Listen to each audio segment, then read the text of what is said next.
Buzzketball had two home basketball games in December, Radford 9,568 and Maryland Eastern Shore 9,340, before this weekend's big game against Kentucky. Both games were blowouts, and Virginia Tech scored a combined 188 points.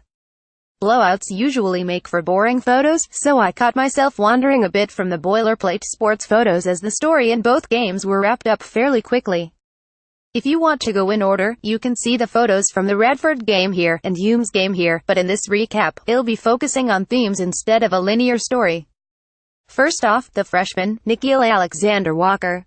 He is very quickly becoming one of my favorite players to photograph, not just because he's extremely talented, but because his face score is off the charts. A good face will always make the sports photo that much better. Next up, the wides. Basketball is such a fast sport down low that you usually don't have time to quickly switch from a telephoto primary camera to a wide secondary camera in the middle of a play. This means you need to make a conscious decision to switch to shooting wide for a couple minutes here and there and forego any plays that happen further down the court. Here we see Justin Bibbs elevating for a quick shot after the inbounds pass. Inbounds passes underneath the basket are almost always an automatic switch to wide moment for me. Everyone is forced to face you and jockey for position, which usually makes for a good combination of face-ball moment.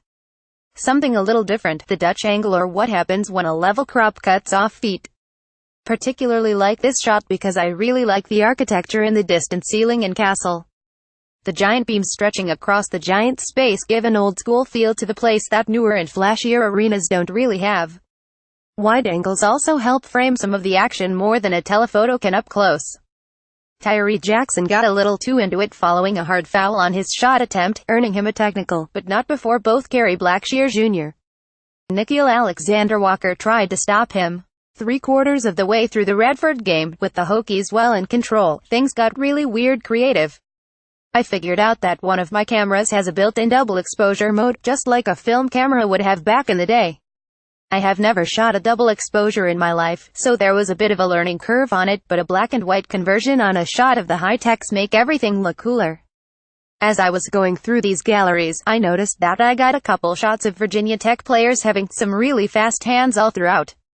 Here we have Justin Robinson and Chris Clark both using their spidey senses and avoiding the quick steam from behind. And finally, I'm going to end of a bit of a sillier note. Faces, faces, faces. Get it? Basketball face? I crack myself up. Enjoy.